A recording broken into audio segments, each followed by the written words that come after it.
Hello प्यारे बच्चों। आशा करती हूँ कि आप सब स्वस्थ हैं। ये है आपके विज्ञान की कार्यपत्रक संख्या 16 जो आपको 25 नवंबर 2020 को करनी है। बेटा सभी बच्चे अपना नाम, अपनी कक्षा अध्यापिका का नाम लिखकर सबसे पहले टॉपिक लिखेंगे उदासीनीकरण। तो उदासीनीकरण क्या होता है बेटा? जब भी एसिड यानी कि अम्ल और क्षारक जब मिलते हैं तो उस अभिक्रिया को उदासीनीकरण कहते हैं, जिसको इंग्लिश में बोलते हैं न्यूट्रलाइजेशन। एक उदासीनीकरण अभिक्रिया को निम्नलिखित प्रकार से दर्शाया जा सकता है। अम्ल और क्षारक जब मिलते हैं तो क्या देते हैं? लवण यानी कि सॉल्ट और वाटर देते हैं।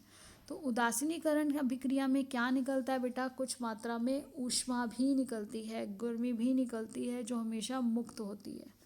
उदाहरण के लिए उदासीनीकरण अभिक्रिया के दौरान बनने वाला लवण इस बात पर निर्भर करता है कि कौन सा अम्ल या कौन से क्षारक को आपने उस प्रतिक्रिया, कौन दो हैं जो क्रिया कर रहे हैं। जैसे जब सोडियम हाइड्रोक्साइड को हाइड्रोक्लोरिक एसिड के साथ प्रतिक्रिया करवाते हैं तो उदासीनीकरण की अभिक्रिया होती है, जिसमें सोडियम क्लोराइड यानी कि नमक और जल का निर्माण होता है।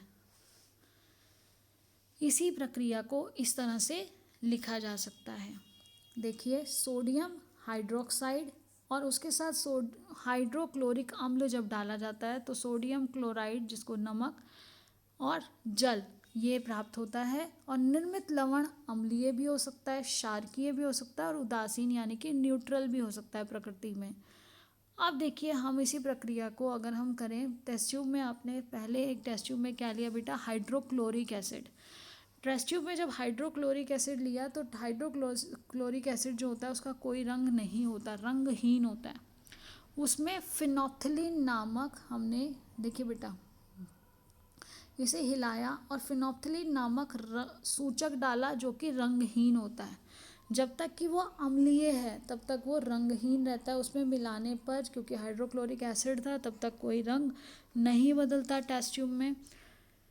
फिर उसके बाद जो सूचक रंगहीन था, जैसे ही उसमें सोडियम हाइड्रोक्साइड ड्रॉप करके ड्रॉपर से डाली जाती है तो सोडियम हाइड्रोक्साइड का विलयन धीरे धीरे जब उसमें होता है तो कौन सी उदासीनीकरण की प्रक्रिया होती है? और परख नली में सोडियम हाइड्रोक्साइड विलयन को बूंद बूंद करके तब तक डालना है जब तक हल्का गुलाबी रंग ना आ जाए, और अब और अधिक सोडियम हाइड्रोक्साइड विलयन नहीं मिलाना है। उसे बंद कर देंगे जब गुलाबी रंग आ जाएगा। अब देखिए, इस स्थिति में परखलनी में लिया गया हाइड्रोक्लोरिक अम्ल पूर्ण रूप से सोडियम हाइड्रोक्साइड क्षारक द्वारा उदासीन किया जा चुका है। इस प्रकार परख नली में कौन सी अभिक्रिया हुई है? उदासीनीकरण की अभिक्रिया हुआ है, क्योंकि एक एसिड जो था, एक जो अम्ल है, वो क्षारक के साथ उसने प्रतिक्रिया करी है।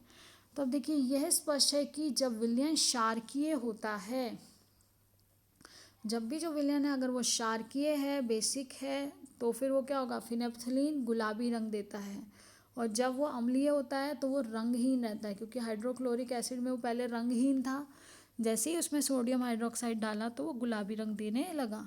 यदि हम उदासीनीकरण अभिक्रिया के तत्काल बाद परख नली को स्पर्श करते हैं तो गर्म महसूस होती है। हमने पढ़ा था ना कि उदासीनीकरण में कुछ ऊष्मा भी निकलती है, इसीलिए वो टेस्ट ट्यूब क्या होती है, वो जो परख नली है वो गर्म हो जाती है। और ऐसा इसलिए होता है क्योंकि उदासीनीकरण अभिक्रिया में ऊष्मा निकलती है। यह ऊष्मा परख नली का तापमान बढ़ा देती है। Very good. अब देखिए, आपका जो पहला प्रश्न है, उस अभिक्रिया को क्या कहते हैं? ये आपको परिभाषा दे दी गई है। उस अभिक्रिया को क्या कहते हैं जिसमें एक अम्ल और किसी क्षारक के साथ अभिक्रिया कर लवण और जल का निर्माण होता है? तो उसी को ही बेटा उदासीनीकरण बोलते हैं। तो उदासीनीकरण प्रक्रिया की परिभाषा आपको ये दे दी गई है। ये उदासीनीकरण है। इसके बाद देखिए, सोडियम हाइड्रोक्साइड और हाइड्रोक्लोरिक अम्ल एक दूसरे से जब वो अभिक्रिया करते हैं, एक दूसरे से उदासीन कर लवण और जल का निर्माण करते हैं, तो ये बात बिल्कुल सही है, ये सत्य है।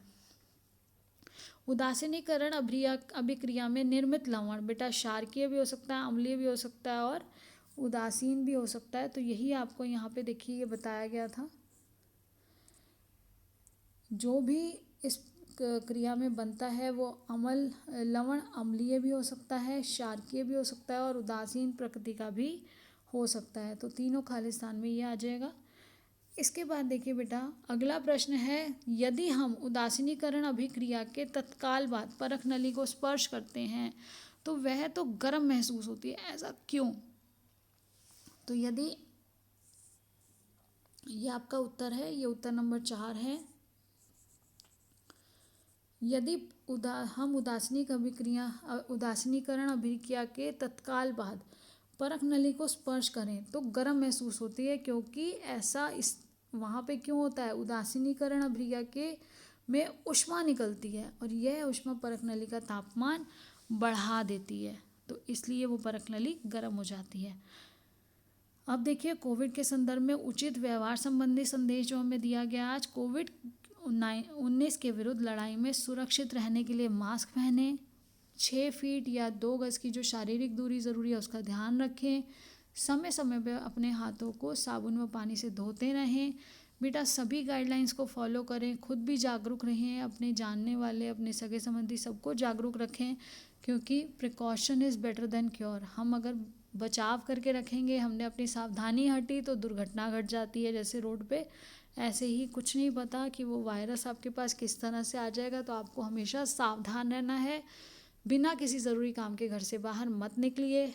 Keep learning and enjoying, stay blessed and healthy, be in touch. बेटा जुड़े रहिए चैनल से, चैनल को सब्सक्राइब करके बेल आइकन को प्रेस कर दीजिए, ताकि अगर देर हो जाती है, कई बार वीडियो का समय ऊपर नीचे हो जाता है, तो अगर आपने बेल आइकन प्रेस कर रखा है, सबका सब्सक्राइब कर रखा है चैनल को, तो वीडियो अपलोड होते ही आपके पास नोटिफिकेशन आ जाएगी और आप अपना काम समय पर कर सकेंगे। Thank you, have a nice day, thank you.